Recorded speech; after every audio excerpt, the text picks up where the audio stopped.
اللہ نے آگے کیا فرمایا؟ کل من الصالحین، اللہ نے فرمایا یہ 18 پیغمبر نیک ہے اور ان کے نیک ہونے کی سرٹیفکیٹ میں آسمان سے عطا کرتا ہوں۔ کتنی تعریف ہو گئی؟ 2۔ ارے بولو کتنی تعریف ہو گئی؟ 2 ہو گئی۔ آگے کیا فرمایا؟ وَكُلًّا فَضَّلْنَا عَلَى الْعَالَمِينَ،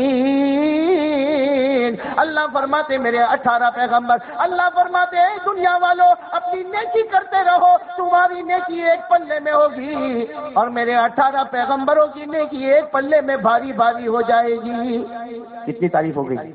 بولو نا، بولتے جاؤ کتنی تعریف۔ آگے چلو، اللہ کیسی تعریف کرتا ہے؟ اللہ نے کیا فرمایا؟ وَمِنْ آبَائِهِمْ وَذُرِّيَّاتِهِمْ وَإِخْوَانِهِمْ وَاجْتَبَيْنَاهُمْ، یہ چوتھی تعریف۔ اللہ کیا فرماتے؟ وَاجْتَبَيْنَاهُمْ، اللہ فرماتے قیامت تک آنے والے میرے بندو تم مجھے ڈھونڈتے رہو گے لیکن میں تو 18 پیغمبروں کو ڈھونڈتا رہوں گا۔ کتنی تعریف ہو گئی؟ 4 تعریف۔ آگے سنو، وَهَدَيْنَاهُمْ إِلَىٰ صِرَاطٍ مُسْتَقِيمٍ، اللہ فرماتے میرے بندو تم سے غلطیاں ہوگی، تم سے مسٹیکس ہوگی، اس لیے کہ تم اپنی آنکھوں کی روشنی میں چلو گے، میرے 18 پیغمبر سے کوئی غلطی نہیں ہوگی، یہ معصوم ہوں گے اس لیے کہ یہ میرے نور میں چلتے رہیں گے۔ ہو گئی؟ دیکھو اللہ نے کتنی تعریف کی، کتنے پیغمبروں کا نام، لیکن سب تعریف کرنے کے بعد آخر میں کیا کہا؟ اور میں قسم کھا کے کہتا ہوں کہ میرے جیسا نالائق نہیں بولتا اگر قرآن میں نہ لکھا ہوتا۔ ارے میرے اندر کیا ہمت کہ میں 18 پیغمبر کے بارے میں ایسا بولوں، لیکن اللہ نے فرمایا، اللہ نے فرمایا، ہاں اللہ تبارک و تعالیٰ نے فرمایا۔ اتنے پیار سے میرے دوستو سننا، اللہ نے تعریف کی، بولو تعریف کی کہ نہیں کی تعریف؟ آگے اللہ نے کیا فرمایا؟ اولئک الذین آتیناہم الکتاب والحکم والنبوۃ، اللہ اور بھی تعریف کر رہی ہے، وہ پیغمبر ہے، 18 پیغمبر ہے، ہم نے ان کو کتاب بھی آسمان سے دے دی، ہم نے ان کو حکمت والی باتیں بھی دے دی، ارے ہم نے ان کو اپنا نبی بنا دیا، اپنا پروفیٹ بنا دیا۔ سب آگے پیچھے بولنے کے بعد اللہ نے درمیان میں ایک بات کہہ دی جو بہت عجیب اور سینسیٹیو بات ہے۔ کیسی بات ہے؟ کیا کہا معلوم اللہ نے؟ سنو گے آپ لوگ سنو گے، کیا فرمایا؟ ذَلِكَ هُدَى اللَّهِ يَهْدِي بِهِ مَن يَشَاءُ مِنْ عِبَادِهِ۔ اب آگے کا جو جملہ آ رہا ہے میرے دوستوں بدن کانپ جائے۔ اللہ نے کیا فرمایا؟ سنو اللہ نے کیا فرمایا؟ وَلَوْ أَشْرَكُوا لَحَبِطَ عَنْهُمْ مَا كَانُوا يَعْمَلُونَ، اللہ نے 18 پیغمبروں کا ذکر کیا اور ذکر کرنے کے بعد اللہ نے کہا توحید، میری ہدایت، میری وحدانیت۔ اللہ نے کہا میرے 18 پیغمبر کبھی شرک مت کرنا، کبھی میرے سے نگاہ ہٹا کے کسی اور کی طرف نگاہ مت کرنا۔ اللہ کہتے وَلَوْ أَشْرَكُوا، اگر تم نے میرے سے نگاہ ہٹا دی، تم نے شرک کیا، اللہ فرماتے لَحَبِطَ عَنْهُمْ مَا كَانُوا يَعْمَلُونَ، 18 پیغمبر یاد رکھنا تمہاری پیغمبری بھی چھین کر ختم کر دوں گا۔ اللہ کہہ رہے ہیں تمہاری پیغمبری ختم، اس لیے کہ میری توحید ڈیمیج نہیں ہونا چاہیے، میرا اللہ ہونا یہ ڈیمیج نہیں ہونا چاہیے۔ اور میرے دوستو آج ہمارے پاس توحید صرف زبان پر ہے۔ اچھا ایک بات بتاؤ، یہ 18 پیغمبروں کے بھی تو کوئی سردار ہے نا؟ کون ہے؟ بولو نا کون ہے؟ بولو کون ہے؟ ہمارے آقا ہے نا؟ 24واں پارہ اٹھاؤ، اللہ ہمارے نبی سے کیا کہہ رہے ہیں؟ سرکار دو عالم، سرور کونین، اور اللہ کی قسم ہم تو قسم کھاتے ہیں کہ ہمارے نبی سے بڑھ کر اللہ کی قسم کوئی نبی نہیں، ہمارے پیغمبر سے بڑھ کر کوئی پیغمبر نہیں۔ ہم تو دل و جان سے سینہ ٹھوک کر کہتے ہیں کہ آسمان کے نیچے اور زمین کے اوپر اللہ کے بعد اگر کسی کا درجہ ہے تو صرف اور صرف محمد کا درجہ ہے صلی اللہ ہو۔ لیکن 24واں پارہ اٹھاؤ، یہ 18 پیغمبروں کے سردار ہے۔ کیا فرمایا اللہ نے؟ کیا فرمایا؟ وَلَقَدْ أُوحِيَ إِلَيْكَ وَإِلَى الَّذِينَ مِن قَبْلِكَ، 24ویں پارے میں اللہ فرماتے، آگے سننا کیا فرمایا؟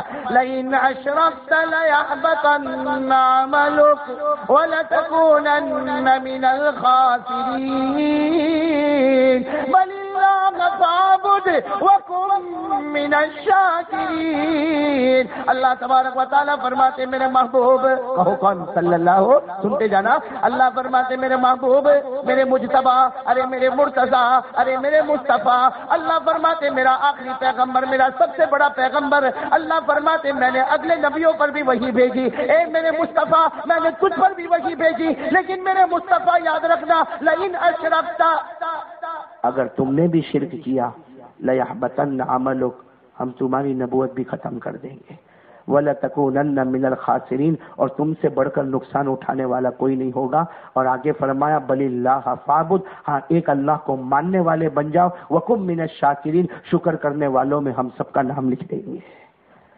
میرے دوستو، ابھی میں آپ کو نبی کی شان بتانے جا رہا ہوں، لیکن توحید کا معاملہ بہت نازک ہے میرے پیاروں۔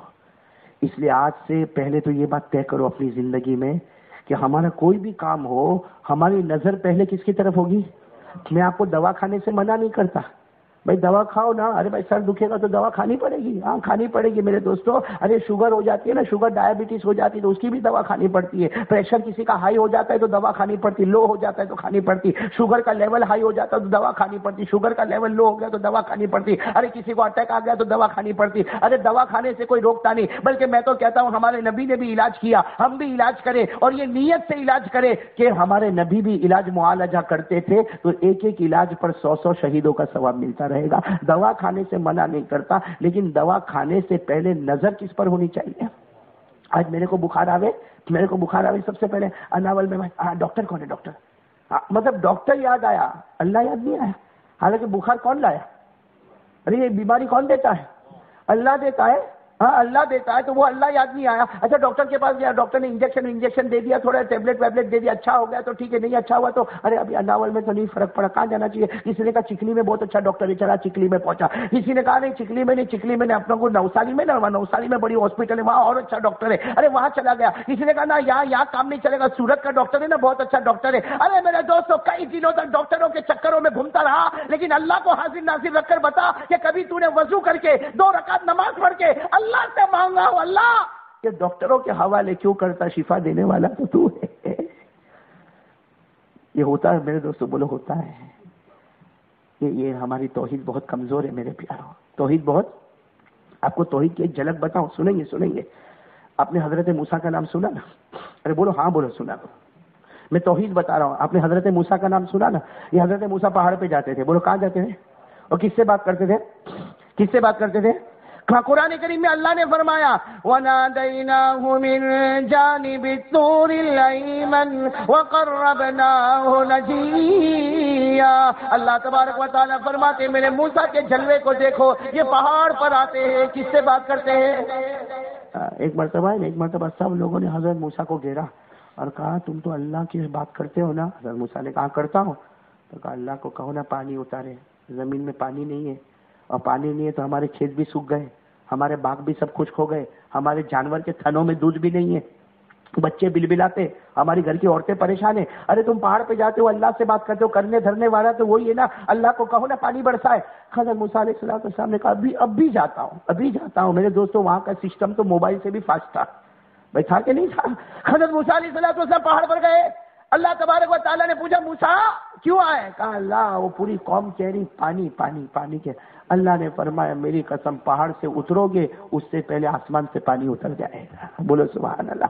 اب حضرت موسیٰ پہاڑ سے اتر جا رہے، اترتے کیا کہ دھار دھار دھار دھار موسیٰ دھار پانی۔ حدیث پاک میں لکھا الی ثلاثۃ ایام ولیالیھا، 3 دن اور 3 رات تک پانی آیا، خوب پانی، پوری قوم کے اندر ایک شور ہے۔ ارے وہ حضرت موسیٰ گئے، وہ کہتا میں گیا تھا حضرت موسیٰ کے پاس، میں نے حضرت موسیٰ کو کہا تھا اللہ سے کہنا، بس وہ اللہ نے ایسا پانی اتارا، 3 دن اور 3 رات تک پانی اتارا۔ 3 دن اور 3 رات کے بعد جب پانی بند ہوا، اس کے کچھ دن گزرے، پھر حضرت موسیٰ کے پاس لوگ آئے۔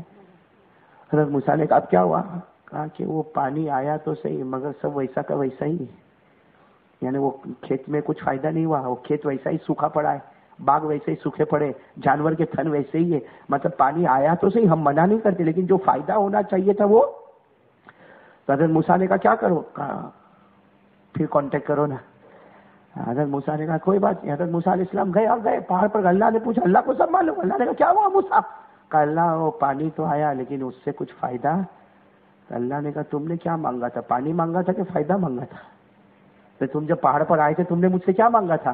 پانی، تو میں نے پانی دیا۔ تم نے یہ کہا تھا کہ کھیت میں پانی آ جانا چاہیے، ہاں کھیت جو ہے خشک ہے وہ سب اچھے ہو جانے چاہیے، باغ سیراب ہونا چاہیے، یہ تم نے پانی مانگا، ہم نے پانی دے دیا۔ بعض حضرت موسیٰ وہ پہاڑ پر روتے کیا کہا انی ظلمت نفسی، اللہ قصور ہو گیا معاف کر دے۔ اب میں کہتا ہوں اللہ ہمارے یہاں کے کھیت اجڑ گئے، باغ بھی اجڑ گئے۔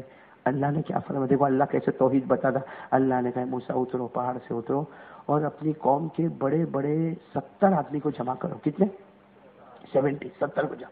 اب حضرت موسیٰ کو تو آرڈر ملا، بڑے بڑے 70 کو جمع کیا. کہا ان سب کو کہو کہ لکڑیاں جمع کریں. سب 70 کو کہو لکڑیاں جمع کرے، اور دوسروں کو بھی کہو جو کام کرنے والے ان کو بھی لگا دو، لیکن مین یہ 70 آدمی رہیں گے، ان کو کہو لکڑیاں جمع کرے. اب لکڑیاں جمع کرنا شروع کیا. معلوم نہیں کتنی لکڑیاں جمع کی. اللہ تبارک و تعالیٰ نے فرمایا لکڑی کو لکڑی پر رکھتے جاؤ. میرے دوستوں پورے لکڑیوں کا ایک جیسا بازار ہو گیا، وہ سب جمع ہوا. اس کے بعد میں کہا چلو اس میں آگ لگاؤ. اب اللہ تعالیٰ کا حکم ہے آگ لگاؤ، تو حضرت موسیٰ اور 70 آدمیوں نے مل کر آگ لگائی. جب آگ لگی اور آگ کے شعلے بھڑکنے لگے، اللہ نے کیا فرمایا، موسیٰ وہ 70 آدمی کو کہو کہ آگ میں دیکھو، تم بھی دیکھو، اور 70 کو کہو. میرے دوستو جیسے وہ 70 نے آگ میں دیکھا، یا حضرت موسیٰ نے بھی آگ میں دیکھا نا، پیچھے ہٹ گئے. اللہ نے کہا کیا ہوا؟ کہا اللہ جلائی آگ، لیکن ہم کو تو اندر ایسا لگتا ہے کہ کھیت پک رہے ہیں، اور باغ میں کھیت میں اناج پیدا ہو رہا ہے، اور باغ میں پھل اور فروٹ پیدا ہو رہے ہیں. یعنی یہ آگ میں دیکھ رہے، آگ کے اندر دیکھ رہے، اور ایک دوسرے کو کہہ رہے دیکھ یہ میرا کھیت ہے، اس میں کتنا زیادہ اناج پک رہا. ارے دوسرا کہتا ہے یہ میرا باغ ہے، اس میں کتنے پھل اور فروٹ آ رہے. اور جب وہ آگ بجھی ہے، ہر آدمی اپنے کھیت کی طرف گیا، تو وہاں اس کا غلہ پک گیا تھا، اس کا اناج پک گیا تھا. جس نے اس میں اپنے باغ کو دیکھا، جب وہ اپنے باغ میں گیا تو باغ میں پھل اور فروٹ ہے. کہا وہ میں نے آگ میں جو دیکھا تھا ویسا ہی میرا باغ بن گیا، میں نے کھیت کو دیکھا تھا ویسا ہی میرا کھیت بن گیا. حضرت موسیٰ پہاڑ پر گئے، کہا اللہ غضب ہو گیا. اللہ نے کہا غضب نہیں ہو گیا، یہ میری قدرت کا جلوہ سامنے آ گیا. تم سمجھتے ہو کہ خدا پانی سے اناج پیدا کرتا، میں وہ خدا ہوں جو پانی سے برباد کرتا ہوں اور آگ سے بھی پیدا کر دیتا ہوں. کہ اللہ نے اپنی قدرت بتا دی. کہ آج تک تم نے سمجھا تھا پانی آتا ہے اناج اگتا ہے، اللہ نے کہا 3 دن پانی آیا اناج اگا نہیں، اور اس کے بعد آگ آئی اس میں اناج. تو وہ خدا ہے جو کسی کا محتاج نہیں ہے، وہ پانی سے بربادی لا سکتا ہے اور آگ سے آبادی لا سکتا ہے. یہ کرنے والا کون؟ تو میں یہ ساری باتیں اس لیے کر رہا ہوں آپ کے سامنے کہ میں اور آپ آج مل کے دیکھو، آج ہم کو کچھ سبق یاد کریں گے نہیں انشاءاللہ یاد. آج میں اور آپ مل کے ایک پکا وعدہ کرے بھائی، کرنے دھرنے والا کون؟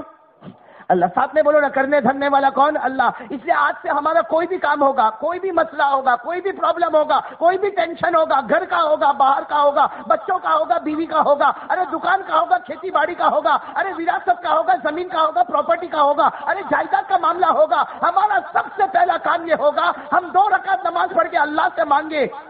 پھر اس کے بعد دوسروں کے پاس جا. اللہ کہتا پہلے میرے پاس آیا، جس کے پاس بھی جائے گا اس کے دل میں تیری محبت اتار دوں گا. کریں گے؟ بولو آج سے طے انشاءاللہ. بولو کون کون اس کے لیے تیار ہے؟ کریں گے انشاءاللہ. یہ کیا ہوتا ہے معلوم؟ یہ جیسے ابھی ٹھنڈی لگ رہی نا، ٹھنڈی مدینے میں جب ہوا چلتی تھی نا، ہوا چلتی تھی، حضرت عائشہ رضی اللہ تعالیٰ عنہا ہماری ماں فرماتی کہ مدینے میں جب ہوا چلتی تھی تو ہمارے نبی جلدی جلدی گھر میں آتے تھے، دروازہ کھٹکھٹاتے. حضرت عائشہ دروازہ کھولتی، کیا کہتے؟ عائشہ عائشہ عائشہ مصلی بچھا دے، مصلی بچھا دے. حضرت عائشہ جلدی سے مصلی بچھاتی، ہمارے نبی 2 رکعت نماز پڑھتے. حضرت عائشہ رضی اللہ تعالیٰ عنہ پوچھتی کہ آپ نے یہ 2 رکعت کائے کی پڑھی؟ ارے ابھی تو نہ فجر کا وقت ہے، نہ ظہر کا وقت ہے، نہ عصر کا وقت ہے، نہ مغرب کا وقت ہے، نہ عشاء کا وقت ہے، نہ تہجد کا وقت ہے، آپ نے 2 رکعت کون سی پڑھی؟ کہا عائشہ نظر نہیں آتا، ہوا چل رہی. حضرت عائشہ نے کہا ہوا چلی، ٹھنڈا موسم ہے، ہوا چلی، اس میں 2 رکعت پڑھنے کی کیا ضرورت ہے؟ ہمارے نبی فرماتے اگلی امتوں پر بھی ہوا چلی، اور وہ ہوا چلتے چلتے ان کے لیے عذاب بن گئی، ان کی بستیوں کو برباد کر دیا. میں 2 رکعت نماز پڑھ کے کہتا اللہ میری امت کے لیے اس کو عذاب مت بنا دینا. یہ ہمارے نبی کا حال تھا. ہم لوگ ٹھنڈی آتی تو کہتے بھائی گرم گرم سموسے لانا. حضرت عائشہ فرماتی، بخاری کی روایت ہے، کانا اذا حزبہ امر بادر الی الصلاۃ، ہمارے نبی کا معمول مبارک تھا کوئی بھی معاملہ پیش آتا بڑا یا چھوٹا آپ پہلے 2 رکعت نماز پڑھا کرتے تھے. لیکن میرے دوستوں میں کس منہ سے کہوں کہ ہم کو بچے کی ضرورت تو ہم نماز پڑھے، ہم کو پیسے کی ضرورت ہے نا، پیسے کی ضرورت نہیں، اناول میں نہیں ہے، دے دو نا زمین میرے کو، دے دو، 3 دن ایسے ہی بیٹھے رہوں گا. ہے نا بھائی، ضرورت ہے نا.